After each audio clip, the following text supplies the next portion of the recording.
Hello, good morning students. आज का हमारा लेक्चर होगा बेटा एनसीईआरटी बुक प्रोबेबिलिटी से एक्सरसाइज 13.4 का। इससे पहले लेक्चर में हम बेस थ्योरम डिस्कस कर चुके हैं और ये हमारा लास्ट टॉपिक रहता है इस चैप्टर का। इसके बाद जो हमारे एक दो टॉपिक और हैं, मीन, वेरिएंस और बाइनोमियल डिस्ट्रीब्यूशन, वो इस साल सिलेबस से हटा दिया गया है। ये हमारा लास्ट टॉपिक है, probability distribution in a random experiment, and this is your exercise 13.4 in your NCERT book. तो हमें जो रैंडम किसी एक्सपेरिमेंट में रैंडम वेरिएबल्स का प्रोबेबिलिटी डिस्ट्रीब्यूशन निकालना है। तो ये क्वेश्चन एक्चुअल में 11th क्लास का है, इसमें कुछ भी नया नहीं है, ना ही इसमें कंडीशनल प्रोबेबिलिटी का या बेस थ्योरम का कहीं यूज होता है। ये क्वेश्चन एक्चुअली 11th क्लास से है और आप 10th क्लास से भी ले सकते हैं। बस हमें डिस्ट्रीब्यूशन टेबल तैयार करनी होती है। जो क्वेश्चन तुम्हें ऑलरेडी आता है या जिस क्वेश्चन को तुम ऑलरेडी कर चुके हो 10th और 11th क्लास में, उसको हमें एक टेबल की फॉर्म में लिख के दिखाना है।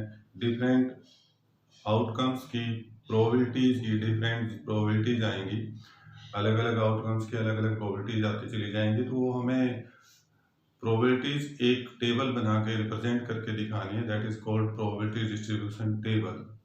तो वो जो टेबल होगी that is our probability distribution, उसी को हमें शो करना है। तो इस टॉपिक को डिस्कस करने से पहले, प्रोबेबिलिटी डिस्ट्रीब्यूशन को डिस्कस करने से पहले हम एक एग्जांपल लेते हैं। तो एग्जांपल करने के बाद आपको एक क्वेश्चन बहुत बहुत सिंपल लगेगा और इसको आप आराम से समझ सकते हैं। तो सपोज हम एक एग्जांपल लेते हैं, जैसे मैंने लिखा है यहाँ पे, कंसिडर थ्रोइंग ए क्वाइन 2 टाइम। हमने एक क्वाइन लिया और हम उसको 2 बार थ्रो करते हैं। 10वीं क्लास का क्वेश्चन है, 10th का। And find probability of to get different number of heads. जब आप एक क्वाइन को एक क्वाइन को 2 बार थ्रो करते हैं, या फिर ऐसे बोल सकते हो कि when we throw 2 coins at once, तो then sample space is like this. उसका सैंपल स्पेस ऐसे आएगा, H H, H T, T H और टी टी। दोनों हेड आ सकते हैं, पहला हेड दूसरा टेल हो सकता है, या पहला टेल और दूसरा हेड हो सकता है, या फिर दोनों टेल हो सकते हैं। Then we need to find here what is the probability of getting different number of heads. Different number of heads की प्रोबेबिलिटीज निकालनी है हमें, और डिफरेंट नंबर ऑफ हेड्स में means we need to count the number of heads. तो जब हम इस सैंपल स्पेस में नंबर ऑफ हेड्स काउंट करते हैं, तो पहली सिचुएशन ऐसी आती है जिसमें दोनों हेड आ रहे हैं, means number of heads are 2। जबकि सेकंड और थर्ड दो सिचुएशन ऐसी आती हैं जिसमें सिंगल हेड आता है, और जब फोर्थ सिचुएशन है वो ऐसी आती है जिसमें कोई भी हेड नहीं है। तो हम यहाँ पे एक random variable which is called random variable which represent number of heads, जो हमारे नंबर ऑफ हेड्स का रिप्रेजेंट करेगा। क्योंकि हमने यहाँ प्रोबेबिलिटी निकालनी है नंबर ऑफ हेड्स की, किसी दूसरे क्वेश्चन में नंबर ऑफ टेल्स की भी हो सकती है। तो जिस चीज़ की हमें प्रोबेबिलिटीज निकालनी है, उनके हम नंबर्स काउंट करेंगे कि नंबर ऑफ हेड्स हैं, तो यहाँ पे नंबर ऑफ हेड 0 है, यहाँ पे नंबर ऑफ हेड 1 है, यहाँ पे नंबर ऑफ हेड 2 है। तो इसका मतलब नंबर ऑफ हेड्स 0 से शुरू होता है, number of heads may be 0, may be 1, may be 2। तो यहाँ पे this is called random variable. तो जब हम इसको देखेंगे बेटा, तो हम यहाँ पे क्वेश्चन लिख देते हैं। जैसे एक तो क्वेश्चन हम सिंपल से रिप्रेजेंट कर दें कि let X, this is what, this is a random variable. Why we call random variable? Because this variable related with random experiment. ये random experiment होते हैं, जितने भी probabilities हम निकालते हैं उन सभी questions में random experiments में ही हम probability निकालते हैं। तो अगर कोई variable random experiment से जुड़ा हुआ है तो that is called random variable. तो let capital X, this is random variable, और ये रैंडम वेरिएबल है तो ये क्या रिप्रेजेंट करता है, which represent number of heads, जो नंबर ऑफ हेड्स को रिप्रेजेंट करता है। और आप देखिए बेटा, नंबर ऑफ हेड्स को रिप्रेजेंट कर रहे हैं, तो देयरफॉर एक्स की पॉसिबल वैल्यूज क्या क्या हो सकती हैं। Possible values of X, these are 0, means there is no number of heads. Number of heads का 0 लिखा बेटा, इसका मतलब नो हेड, तो नो हेड वाला केस ये आ जाता है। देन 1, एक हेड आ जाए तो एक हेड वाला केस ये आ जाता है, एच टी और टी एच। या फिर 2 हेड आ जाए, आपने एक कॉइन को 2 बार थ्रो किया है तो इसलिए 2 हेड से ज़्यादा तो आ ही नहीं सकते, तो ये वाला केस 2 हेड के लिए आ जाता है। तो ओनली 3 केसेज आर देयर कि when we throw a coin 2 time then this is possible कि there will get no head, हमारे पास कोई भी हेड ना आए, लाइक दिस, दोनों टेल आ जाए।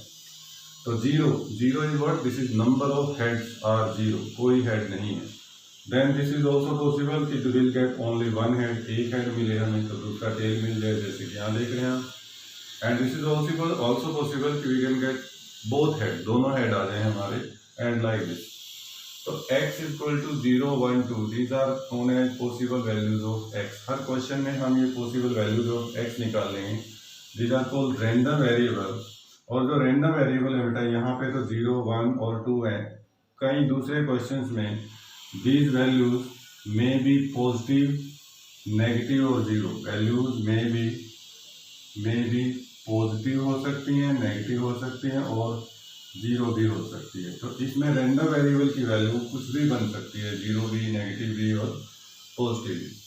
अब मैंने कहा है find the probability to get different number of heads. तो डिफरेंट नंबर ऑफ हेड्स में बेटा हम लिखेंगे probability of getting no head. मैं जैसे 10वीं क्लास का क्वेश्चन कैसे कह रहा हूँ कि you throw a coin 2 time, आपने कॉइन को 2 बार थ्रो किया, and what is probability of getting no head, कोई भी हेड ना आए। तो आप क्लियरली बता सकते हैं नो हेड दैट इज 1/4, क्योंकि there is only one case of getting no head and total number of cases are 4। तो आप इसको बड़े आराम से लिख सकते हो, दिस इज 1/4, यही आंसर है। बट अब हम इसको लिखने का तरीका चेंज कर देंगे। Probability of getting no head means better to write here x equal to 0। x equal to 0 means x is a random variable which represents number of heads and number of heads are 0 means probability of getting no head। तो x equal to 0 then you can take help of this sample space. हम इस question को दो तरीके से कर सकते हैं। पहले मैं सैंपल स्पेस से डिस्कस करना सिखाता हूँ कि सैंपल स्पेस है तो उससे कैसे निकल सकता है। तो probability of getting no head बेटे 1/4। आप देखो जरा यहाँ पे ये नो हेड वाला केस सिर्फ ये है और टोटल नंबर ऑफ केसेस 4 हैं। Number of element in all sample space this is 4 and favourable cases is 1, तो 1/4 आ जाएगी।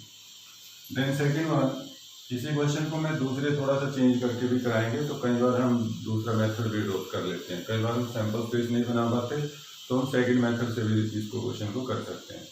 Then second question is x equal to 0 आया, x equal to 1, that is probability of getting one head, एक head आ जाए, तो that means x equal to 1। तो आप देखिए जरा वन हेड की प्रोबेबिलिटी क्या होगी। वन हेड है तो दूसरा टेल होगा, it means this probability is clearly 2/4। And third case probability of getting two head, दो हेड आ जाएं, तो दो हेड का बेटा probability of x equal to 2 heads, and 2 heads के लिए one favourable outcome divide by 4, 1/4। अब आप चेक करो कि किसी भी रैंडम वेरिएबल की प्रोबेबिलिटी वन हमेशा भी नो की प्रोबेबिलिटी, तो हमें 2 पॉइंट नोट करने चाहिए यहाँ पे। नोट नंबर 1 कि कोई भी आउटकम है, कोई भी रैंडम वेरिएबल है, सपोज करो x इक्वल टू r में भी 0, में भी 1, में भी 2, तो बेटा किसी भी आउटकम की प्रोबेबिलिटी हमेशा 0 और 1 के बीच में रहेगी। 0 भी हो सकती है और 1 भी हो सकती है, ऑलवेज लाइज बिटवीन 0 to 1। जैसा आप 10वीं क्लास में भी जानते हो कि कभी भी आप किसी भी इवेंट की प्रोबेबिलिटी निकाल लोगे तो 0 और 1 के बीच में ही रहती है। तो यही बात मैंने लिखी है, probability of all these outcome must be between 0 to 1, 0 से फ्रॉम 0 to 1, 0 भी हो सकती है और 1 भी हो सकती है। नंबर 2, जब आप इन सब की प्रोबेबिलिटीज को ऐड करेंगे, this is very very important point, probability x equal to 0 plus probability x equal to 1 plus probability x equal to 2। इसमें तो सिर्फ 3 ही रैंडम वेरिएबल हैं, दैट इज 0, 1 और 2। कई बार 5 हो जाएंगे, 10 हो जाएंगे, 20 हो जाएंगे, तो उन सब की प्रोबेबिलिटीज का सम हमेशा 1 आना चाहिए। ना 1 से ज़्यादा आएगा ना 1 से कम आएगा। आप देख सकते हो 1/4 प्लस 2/4 प्लस 1/4 करेंगे तो 1 आता है। वो बेटा हमेशा 1 के इक्वल आएगा, ना 1 से ज़्यादा आएगा ना 1 से कम आएगा। तो this note is very very important, आप इसको हमेशा ध्यान में रखेंगे। Now what is probability distribution table. Probability distribution table क्या होती है, हम इसको ऐसे लिख सकते हैं, प्रोबेबिलिटी डिस्ट्रीब्यूशन टेबल। आपको यही काम करना है यहाँ पे डिस्ट्रीब्यूशन टेबल। बाइनोमियल थ्योरम जो हमारा कैंसिल हो गया चैप्टर, उसमें भी हम ये टेबल ही बनाते थे, लेकिन उसमें नंबर ऑफ रैंडम वेरिएबल ज़्यादा हो सकते हैं, 10 वेरिएबल 15 तक चले जाएंगे। लेकिन जो हमारे पास अब टॉपिक है उसमें नंबर ऑफ वेरिएबल्स कम रहते हैं, 0 1 2 3 4 तक, 5 तक ज़्यादा से ज़्यादा। तो इस डिस्ट्रीब्यूशन टेबल में पहला एक टेबल बनाएंगे आप जैसे स्टैटिस्टिक्स में बनाते हो, and this first is x, that is for random variable. ये रैंडम वेरिएबल के लिए है। तो जैसे हमारे पास रैंडम वेरिएबल की पॉसिबल वैल्यू 0 1 और 2, तो 2 है तो आपका यहाँ पे टेबल खत्म हो जाएगा। देन इसको आगे भी बढ़ाने की जरूरत नहीं है, इसके कोरस्पॉन्डिंग इसकी प्रोबेबिलिटी लिखोगे, प्रोबेबिलिटी ऑफ एक्स, एक्स की प्रोबेबिलिटी। बेटा रैंडम वेरिएबल की कंसर्न प्रोबेबिलिटी मींस अगर x 0 है तो what is probability of x, probability of this, probability of 0 when x is equal to 0। तो probability of x when x is equal to 0, this probability is 1/4। What is probability when x is equal to 1, this probability is 2/4, and this is when x is equal to 2, this is also 1/4। तो आप इसका sum करके देखेंगे तो हर बार this sum must be 1। जो मैंने यहाँ पे लिखा है, sum of all out, sum of the probabilities of all random variable must be 1, ये हमेशा 1 आएगी। आप अपनी टेबल को चेक कर सकते हैं कि जैसे कई बार क्वेश्चन ये भी आता है कि चेक करो whether this table is correct or not, तो उस टेबल में आपको दो ही बातें चेक करनी है जो ये नोट में मैंने लिखी है। नंबर एक, हर एक रैंडम वेरिएबल की प्रोबेबिलिटी 0 और 1 के बीच में होनी चाहिए।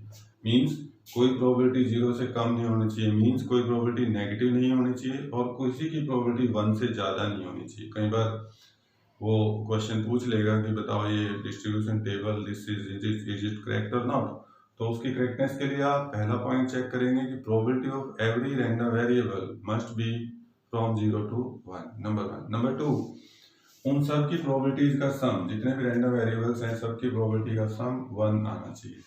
This is simplest, this is the probability distribution table. इसमें कुछ भी ऐसा नहीं है जो तुम्हें ना समझ में आए, और इसमें इस टेबल को हम आगे एक्सटेंड कर सकते थे जिससे हम मीन और वेरिएंस निकालते थे पिछले साल तक। अब की बार ये सिलेबस में नहीं है, इसलिए मैं इसको छोड़ रहा हूँ मीन और वेरिएंस को। और हमारा बाइनोमियल डिस्ट्रीब्यूशन भी नहीं है, तो हमारा टॉपिक सिर्फ यहीं तक है। हमें डिस्ट्रीब्यूशन टेबल बनानी है बस। क्वेश्चंस अलग अलग दिए जाएंगे आपको अलग अलग कंडीशंस में। कई बार सिर्फ रैंडम वेरिएबल ही पूछेगा, उनकी वैल्यूज पूछ लेगा, तो कई बार डिस्ट्रीब्यूशन टेबल पूछ लेगा, कई बार टेबल देगा आपसे पूछेगा कि दिस टेबल करेक्ट और नॉट। तो आपको वो सारी बातें यहाँ बेटे इस तरह से बतानी है। सिचुएशंस अलग अलग देगा अलग अलग क्वेश्चंस में। और मैं फिर रिपीट कर रहा हूँ, जो रैंडम वेरिएबल की वैल्यू है एक्स की वैल्यू, दैट वैल्यू में बी पॉजिटिव, नेगेटिव और 0। This is possible values of X, x is nothing, this is random variable. तो एक्स की वैल्यूज नेगेटिव भी हो सकती हैं, पॉजिटिव भी हो सकती हैं और 0 भी हो सकती है, जैसे यहाँ पे इवन फ्रैक्शन में भी हो सकती है। लेकिन जो प्रोबेबिलिटी की वैल्यू है वो हमेशा 0 और 1 के बीच में रहेगी, और प्रोबेबिलिटीज का सम ऑलवेज 1, हमेशा 1 आएगा। चाहे यहाँ पे रैंडम वेरिएबल 10 बन जाए तो उन 10 के 10 प्रोबेबिलिटी का सम 1 होगा। ओके, तो I hope you understand this question. इसमें मैंने ये बताया है कि एक कॉइन को 2 बार थ्रो किया गया। इस क्वेश्चन को चेंज करके ऐसे भी, जैसे मैंने लिखा है 1 coin is thrown 2 time, otherwise ये ऐसे भी हो सकता है कि 2 coins are thrown once, then find probability distribution table for the number of heads. यहाँ पे बस सिंपल सी बात होती, एक कॉइन या तो ऐसे लिख देता 2 coins are thrown at once, then find probability distribution for the number of heads. तो हमारा क्वेश्चन यही बनता। ऐसे ही कुछ पूछ लेता, find probability distribution for the tails, heads की बजाय टेल पूछता बेटा। तो फिर जो एक्स है random variable which represent number of, यहाँ हेड की बजाय टेल लिखते, एक्स जो रैंडम वेरिएबल है that represent number of tails, वो टेल को रिप्रेजेंट करेगा। और पॉसिबल वैल्यू ऑफ एक्स फिर से 0 1 2 होती। और अब हम यहाँ पे हेड में इंटरेस्टेड हैं, फिर हम टेल में इंटरेस्टेड होते हैं। तो यहाँ पे ये हेड लिखे हैं मैंने, नो हेड 1 हेड, ये समझाने के लिए लिखा है। आप जब इस क्वेश्चन को अपने फेस कॉपी में या पेपर में करेंगे तो आप यहाँ से सिर्फ इतने से भी काम चला सकते हो। ये तो समझाने के लिए कि आपको किस तरह से। और बेटा यहाँ पे हमने सैंपल स्पेस तैयार किया है। एक कॉइन को 2 बार थ्रो किया या 2 कॉइन को हमने 1 बार थ्रो किया, तो हमने उसका सैंपल स्पेस लिख लिया। कई बार सैंपल स्पेस बड़ा हो जाता है तो हम सैंपल स्पेस को अवॉइड कर सकते हैं और सिंपली बगैर सैंपल स्पेस के भी क्वेश्चन कर सकते हैं। तो आप ऑब्जर्व करेंगे टेबल यही आएगी। तो मैं वो तरीका भी तुम्हें बताना चाहता हूँ तो एक बार इसको ठीक से समझ लें और फिर देखिए क्या होता है। मैं दोबारा इसको लिखता हूँ, इसको सारे को रब कर देता हूँ, मैं दोबारा से इसको कोशिश करूंगा। टेबल को रहने देता हूँ क्योंकि टेबल में कोई फर्क नहीं पड़ेगा, टेबल यही आएगी। नाउ लिसन, सेम क्वेश्चन है।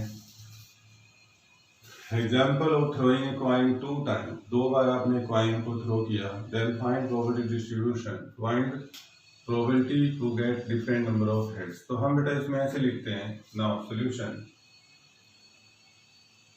यहाँ पे लिखा a coin is thrown 2 time, एक कॉइन को 2 बार थ्रो किया गया। मतलब जो एक्सपेरिमेंट है वो आपने 2 बार रिपीट किया।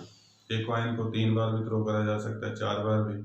बाइनोमियल डिस्ट्रीब्यूशन में यही होता था कि कॉइन को 10 टाइम थ्रो किया गया, लेकिन वो नहीं आएगा इतना ज्यादा, 2-3 तक तो आ सकता है।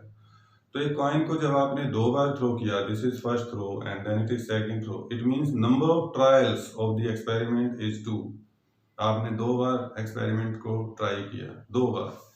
तो फर्स्ट ऑफ ऑल आप यहां लिखो because coin is thrown twice, coin is thrown twice, तो therefore n is equal to 2 लिख देता हूं बेटा। मतलब number of trials, that is n का मतलब है therefore number of trials n equal to 2 है। अभी 2 बार हमने ट्राई किया अपना एक्सपेरिमेंट, कई बार 3 बार होगा, डाई थ्रो 3 टाइम या डाई थ्रो 2 टाइम, तो हम ऐसे लिख सकते हैं। n को याद रखो बेटा कि आपने एक एक्सपेरिमेंट 2 बार ट्राई किया, मतलब एक कॉइन लिया, उसको ऐसे थ्रो किया, जो भी आया इस पे नोट किया, फिर उसके बाद इसी कॉइन को लिया दूसरी बार, तो 2 ट्राई हुई, n इक्वल टू 2। अगर 3 बार थ्रो करेंगे तो फिर हम ऐसे 3 कर सकते हैं, इसमें 3। अब आप दूसरी बात लिखें बेटा, इन सिंगल ट्रायल। अगर हम एक सिंगल ट्रायल लेते हैं कॉइन का, सिंगल ट्रायल का मतलब आपने कॉइन एक बार पकड़ा और उसको थ्रो किया, and we need to find probability of getting number of heads.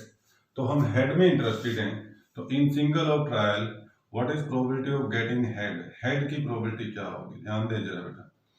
Head को मैं लिख लेता हूं क्योंकि we are interested in head, और हम प्रोबेबिलिटी डिस्ट्रीब्यूशन टेबल बनाएंगे हेड के लिए। Probability distribution table, this is for head, ये हेड के लिए थी क्योंकि हम हेड में इंटरेस्टेड थे।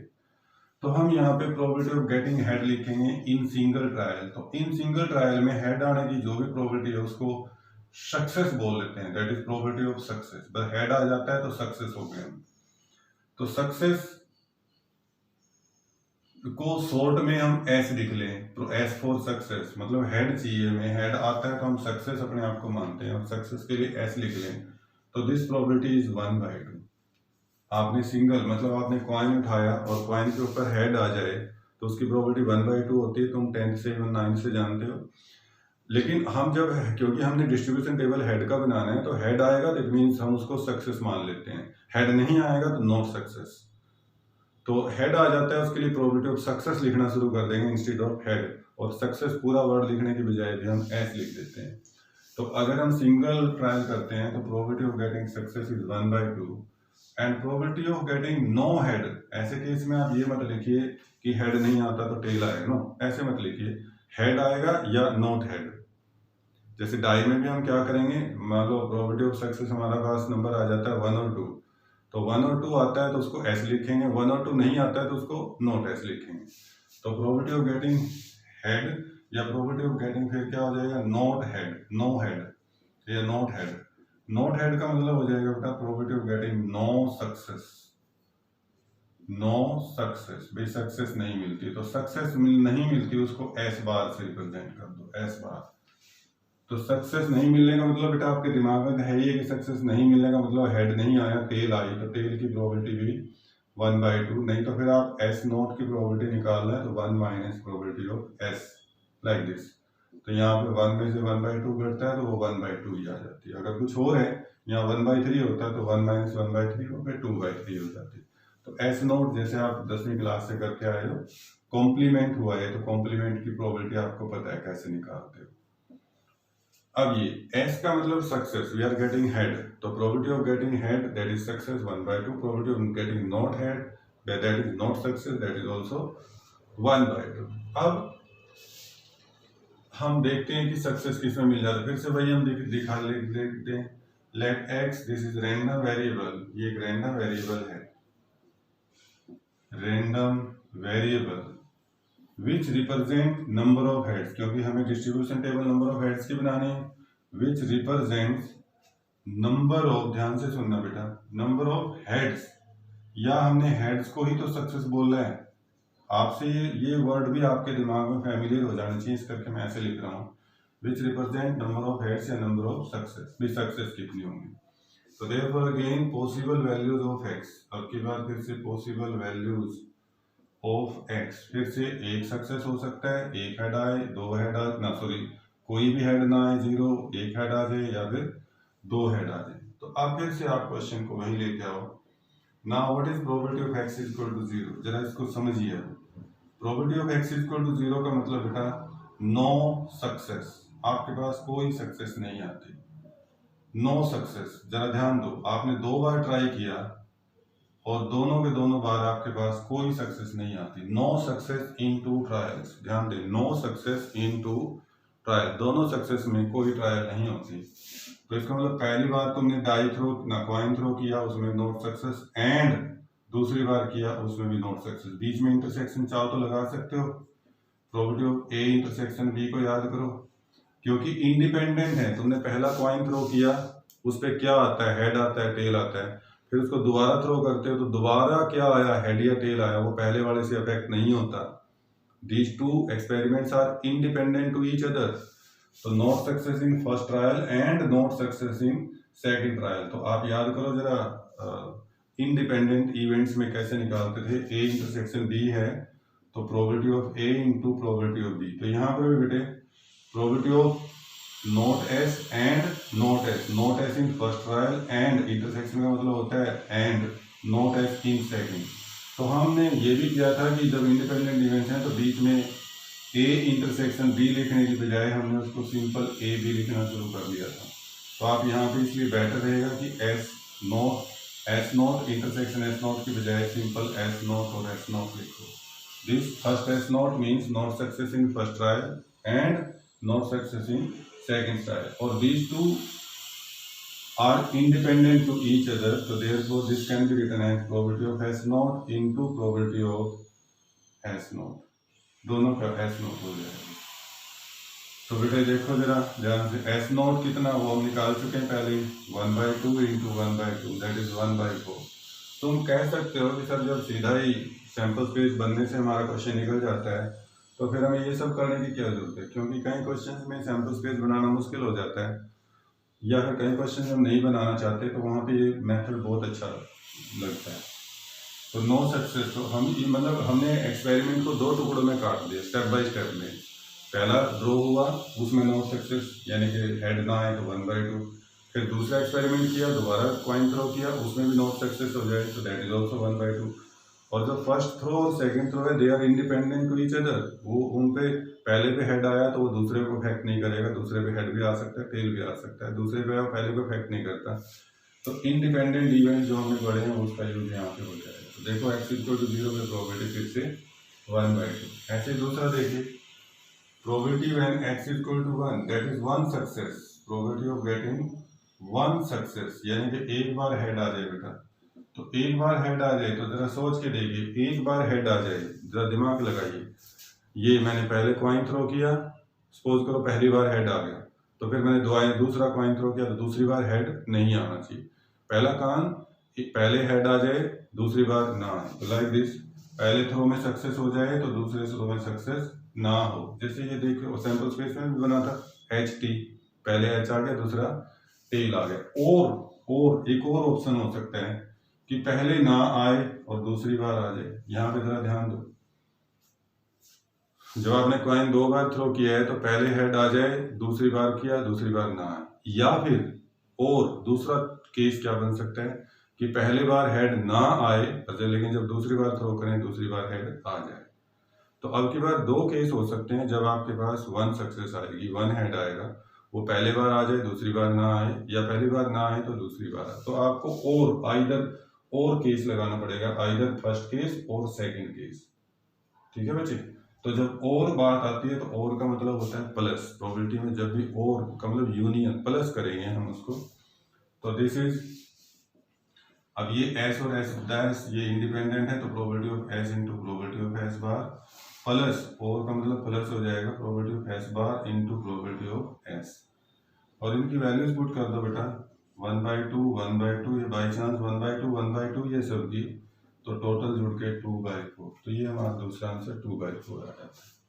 इसी तरह तीसरा केस हम लेंगे। तीसरे केस में है कि probability of getting x equal to 2, मतलब probability of getting both success, दोनों बार सक्सेस मिली, 2 बार आपने कॉइन थ्रो किया तो दोनों सक्सेस, तो एस एस पहली बार भी हेड आ जाए और दूसरी बार भी हेड आ जाए, तो उसका सीधा सीधा सा रूल होगा बेटा probability of S into probability of S, that is 1/2 into 1/2, वो भी 1/4 आ गया। टेबल देखिए, तो हमें 2 ऑप्शन आने चाहिए और आपका टॉपिक कवर खत्म। आपका टॉपिक इसमें बस यहाँ पे मैंने कॉइन लिए हैं, तो किसी क्वेश्चन में डाई होगा, किसी में क्वेश्चन में डाई के साथ कॉइन होगा, और किसी में अलग अलग क्वेश्चन दे रखे होंगे। वो सारे के सारे क्वेश्चन तो हमें देखने ही पड़ेंगे, बट है सब में यही कुछ काम। ये डिस्ट्रीब्यूशन टेबल आपको बनाना है, और अब मैं चाहता हूँ कि हम कुछ क्वेश्चन डिस्कस कर लें एक्सरसाइज के। टेबल सबसे पहले जो क्वेश्चन आ रहे हैं वो टेबल से रिलेटेड ही है, आपसे पूछा गया है। चलो मैं एक क्वेश्चन और करवाता हूँ, फिर चलते हैं टेबल पे। एक क्वेश्चन और लेते हैं जरा, लिसन। एक क्वेश्चन मैं और करना चाहता हूँ, मैं आपकी बुक में भी है, अगर आप बुक में देखना चाहते हैं बेटा तो बुक से भी ले सकते हो। तुम्हारी बुक में क्वेश्चन है या क्वेश्चन नंबर 7 13.4 एक्सरसाइज का क्वेश्चन नंबर 7 है बेटे। एक्सरसाइज है 13.4, क्वेश्चन नंबर 7 में लिखता है ये ए कॉइन इज बाइस्ड, अच्छा सॉरी ये तो 3 टाइम वो हो गया दूसरा,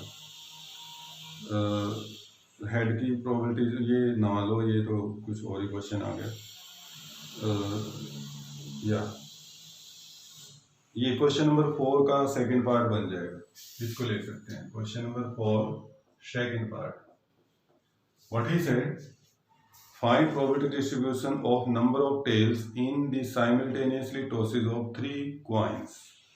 He said, question is find probability distribution table for the number of tails पूछ लिया उसने, और the number of tails के लिए पूछा बेटा, for the number of tails for simultaneously throws of 3 coins, 3 coins को अगर एक साथ थ्रो किया हो तो आप नंबर ऑफ टेल्स के लिए प्रोबेबिलिटी डिस्ट्रीब्यूशन टेबल भी निकालें। तो अब इसको दोनों तरीके से कर सकते हैं आप, मैं दोनों तरीके से ही बताने की कोशिश करूंगा। पहला काम जो तुम्हें सिंपल लगता है वो बेटा आप सीधा सैंपल स्पेस बनाओ। एक कॉइन को 3 बार फेंका गया है, तो सैंपल स्पेस में H H H H H T then H T H, 10वीं क्लास तक करते आए हो गए आप ये लोग, H T T then T H T then T T H और देन टी टी और टी। तो टोटल आउटकम इसमें 8 आ रहे थे। Number of sample space this is 8, 2⁻³ लिख सकते हो, 2 फेस होते हैं और 3 बार थ्रो किया गया तो 2⁻³ 8 आ जाते हैं। Now we are interested in number of tails, तो आप यहाँ पे लिखिए let x, this is random variable, क्योंकि ये रैंडम एक्सपेरिमेंट से जुड़ा हुआ वेरिएबल है, रैंडम वेरिएबल विच रिप्रेजेंट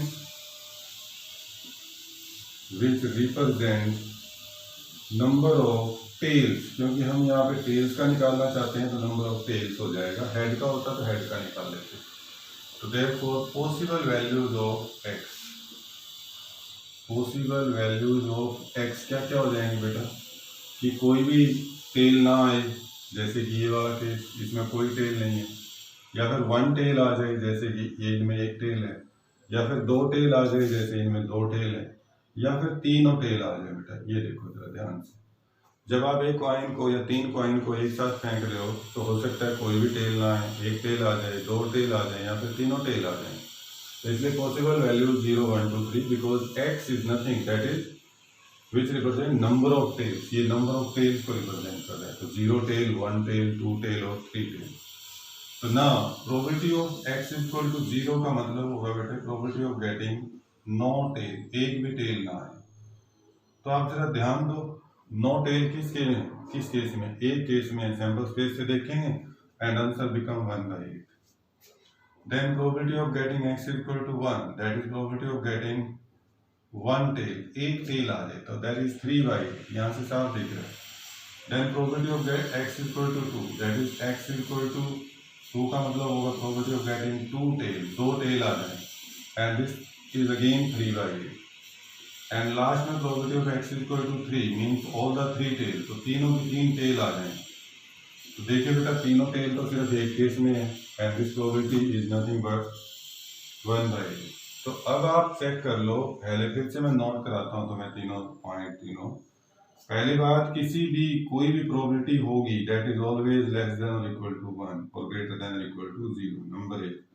और नंबर 2, आप जब प्रोबेबिलिटीज का सम करेंगे 0 से लेके 1 तक, x equal to 0, probability x equal to 1 plus probability x equal to 2 plus probability x equal to 3, तो दिस इज ऑलवेज 1। इसको आप शॉर्ट में ऐसे लिख सकते हो सिग्मा करके, probability of x equal to r, और r की वैल्यू 0 से शुरू होती है और n तक 3 तक जा रही है यहाँ पे, तो दिस प्रोबेबिलिटी मस्ट बी 1, ऐसे भी लिख सकते हैं।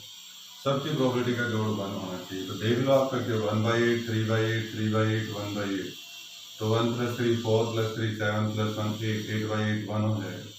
तो बिल्कुल ठीक है। अब टेबल बनानी है तो टेबल बनाने के लिए वही जो अभी काम किया था हमने वैसे ही कर दो। रैंडम वेरिएबल दैट इज 0 1 2 और 3, ये यहाँ पे भी पॉजिटिव आया 0 आया, कहीं क्वेश्चन में नेगेटिव भी आ सकता है, तो उससे नहीं घबराना। And there corresponding probability 1/8, that is 3/8, then 3/8, then again 1/8। अगर आप इनको चेक करना चाहते हैं तो इसका जोड़ करके देख लेना, 1 आएगा। 1 नहीं आ रहा है तो आपके टेबल में गड़बड़ है, या कोई प्रोबेबिलिटी 0 से कम या 1 से ज़्यादा आ जाती है तब भी आपके टेबल में कुछ प्रॉब्लम है। बट अगर 1 है तो फिर कोई दिक्कत नहीं है, फिर बिल्कुल सही है। तो दिस इज, ये एक बेसिक सा तरीका है कि जिसको हम इस तरह से कर सकते हैं। फिर दूसरा ऑप्शन आता है कि हम इस क्वेश्चन को दूसरे तरीके से करना सीख लें, जैसे हमने पहले किया। हम इस क्वेश्चन को ही चेंज कर लेते हैं बेटा, हम सैंपल स्पेस नहीं लिखते, वो भी तरीका जरूरी है समझना, मैं बताना चाहूँगा उस तरीकों को भी। उसी तरीके से आगे फिर हम बाइनोमियल डिस्ट्रीब्यूशन में जाते थे, बट वो नहीं है, लेकिन हमें तरीका तो पता होना चाहिए।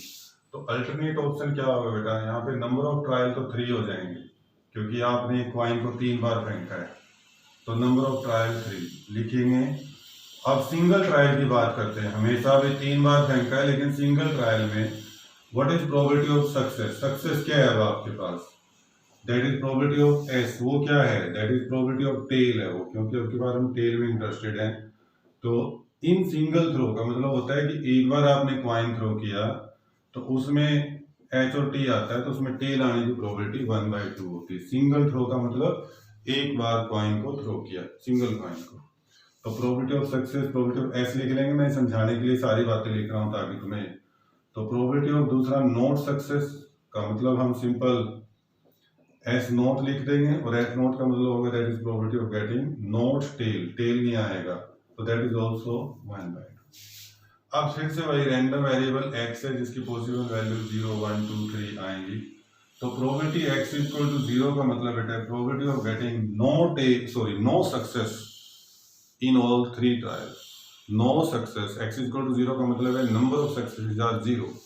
x random variable which represent number of tails, या you can say x random variable which represent number of success.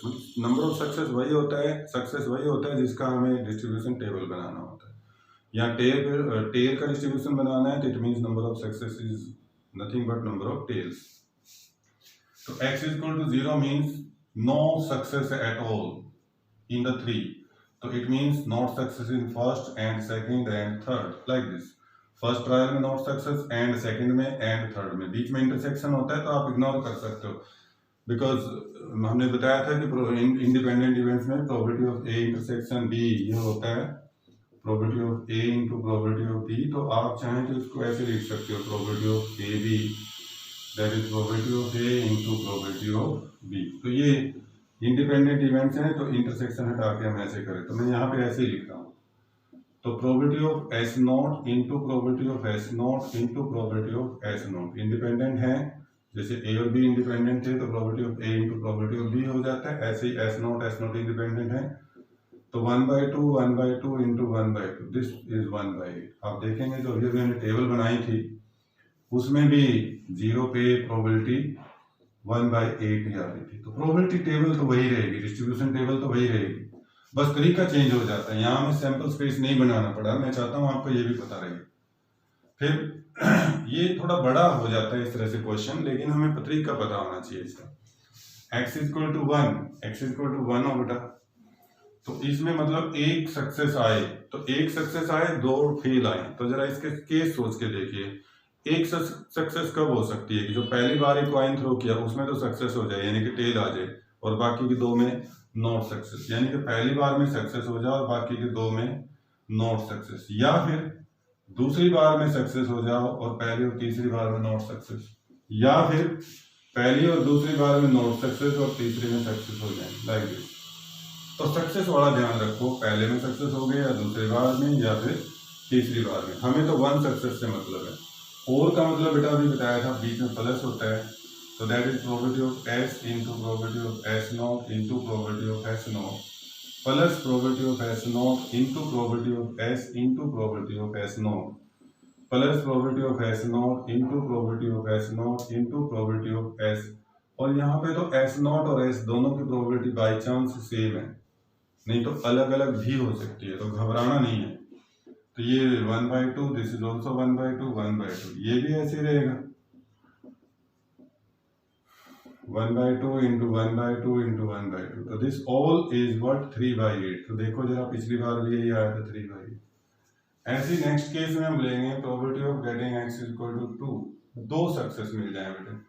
तो अब जरा सोच के देखिए 2 सक्सेस मिले, कब मिले? 2 सक्सेस इसका मतलब एक फेलियर मिले, तो एक फेलियर का ध्यान रखो भी, एक फेलियर कब हो सकती है? हो सकता है पहले केस में फेलियर हो जाए, दूसरे में हो जाए, तीसरे में हो जाए, मान लो तीसरे में फेलियर हो गई या फिर दूसरे में फेलियर हो गई या फिर पहले में फेलियर हो जाए, लाइक दिस। तो लाइक दिस ऐसे। अब हम इसको भी हम ऊपर वाले की तरह निकाल देंगे और लास्ट आ जाएगा probability of x equal to 3 कि तीनों सक्सेस आ जाए s s s। तो probability of s into probability of s into probability of s, तो दिस इज 1/2 इंटू 1/2 इंटू ये 1/8। ये हम फिर से टेबल बना सकते हैं लाइक दिस। तो अब मेरे पास थोड़ा सा टाइम बचा है, तो बेटे ये एनसीईआरटी की बुक से 13.4 एक्सरसाइज का क्वेश्चन नंबर 1 देखिए। इसमें आपको टेबल दे रखी है, distribution table, you have to check whether they are correct और नॉट, वो करेक्ट हैं या नहीं है, ये आपने चेक करना है। तो क्वेश्चन नंबर 1 मैं चाहता हूँ बेटा करना भी, अब पूरी एक्सरसाइज होगी वैसे तुम्हारी ये, बट हम अभी क्वेश्चन करते हैं एक एक करके। क्वेश्चन नंबर 1 में लिखता है state which of the following are not the probability distribution of a random variable, give reason for your answer. तो 4 क्वेश्चन दे रखे हैं इसमें से, तो पहली टेबल को आपके पास बुक होनी चाहिए आपके सामने, उसने पहली टेबल ऐसे लिखी है x और यहाँ उसकी प्रोबेबिलिटी लिख ली उसने, ऐसे वर्टिकल बना ली, हॉरिजॉन्टल बना ली, कोई बात नहीं। तो x की वैल्यू लिखी है बेटा 0, 1 और 2, और उनकी कॉरस्पॉन्डिंग लिखी वैल्यू लिखी है, this is 0.4, 0.4 and this is 0.2। तो what do you think, is this table correct? 2 बातें नोट करनी है। पहली कि किसी भी प्रोबेबिलिटी की वैल्यू 1 और 0 के बीच में होनी चाहिए, पहला पॉइंट। तो देखो 0.4, 0.4, 0.2 ये सारी सही हैं। दूसरा, जब आप सम करोगे इन प्रोबेबिलिटीज का तो दैट मस्ट बी 1, आई की वैल्यू 1 से 3 तक है या जितने तक भी है, तो वो सारी प्रोबेबिलिटीज का सम 1 आना चाहिए। तो यहाँ पे आप इसका सम करके देखो 0.4 प्लस 0.4 प्लस 0.2, तो ये जो सम आ रहा है बेटा इनका वो 1 के इक्वल ही आ रहा है। तो 1 के इक्वल आ रहा है तो इसका मतलब दिस टेबल इज करेक्ट, ये टेबल करेक्ट है। अब जरा दूसरा क्वेश्चन देखते हैं। दूसरी टेबल में आपके पास बुक होनी चाहिए, नहीं तो बातें आधी समझ में आएंगी। x ये रैंडम वेरिएबल और ये उसकी प्रोबेबिलिटी लिख रहा है। तो he said 0, 1, then 2, then 3 and then this is 4, 4 तक है। तो उसने लिखा है 0.1, 0.5 0.2 और -0.1 और 0.3। तो ये हमारी टेबल नहीं है, गलत है। क्यों गलत है? क्योंकि इसमें एक प्रोबेबिलिटी नेगेटिव ले रखी है, because this probability of x when x is equal to 3 this is less than 0, that's why this is not a distribution table. ये कोई डिस्ट्रीब्यूशन टेबल नहीं है, क्योंकि यहाँ पे एक प्रोबेबिलिटी नेगेटिव है। ऐसे आप तीसरा पार्ट देखेंगे, तीसरा पार्ट, तो उसमें लिखता है बेटा रैंडम वेरिएबल को नाम y दे दिया, उससे कोई फर्क नहीं पड़ता, x लिख दे, y लिख दे, z लिख दे, उससे कुछ फर्क नहीं पड़ेगा। तो then it is probability of y, this is -1 then 0 and then 1। मैंने बताया था रैंडम वेरिएबल की वैल्यू नेगेटिव हो सकती है, तो -1 हो सकती है। This is random variable, not probability. और प्रोबेबिलिटी है 0.6, 0.1 एंड दिस इज 0.2। तो बेटा रैंडम वेरिएबल नेगेटिव हो सकता है, तो y नेगेटिव है, कोई प्रॉब्लम नहीं हमें इससे। हमें देखना है प्रोबेबिलिटी। पहली बात, प्रोबेबिलिटी की वैल्यू 0 और 1 के बीच में होनी चाहिए, तो वो तो है 0.6, 0.1, 0.2, बिल्कुल ठीक है। दूसरी बात, सम ऑफ प्रोबेबिलिटी मस्ट बी 1, तो सम करके देखो 0.6 प्लस 0.1 प्लस 0.2, तो this is 0.9 not equal to 1। ये 0.9 के इक्वल हो रहा है, 1 के इक्वल नहीं हो रहा। इसका मतलब ये भी हमारी डिस्ट्रीब्यूशन टेबल नहीं है। ओके, इससे नेक्स्ट क्वेश्चन बेटा हम पहले इससे साथ ही क्वेश्चन नंबर 8 डिस्कस करेंगे, तो उसके लिए मुझे लग रहा है नेक्स्ट वीडियो में डिस्कस करता हूँ मैं क्वेश्चन नंबर 8।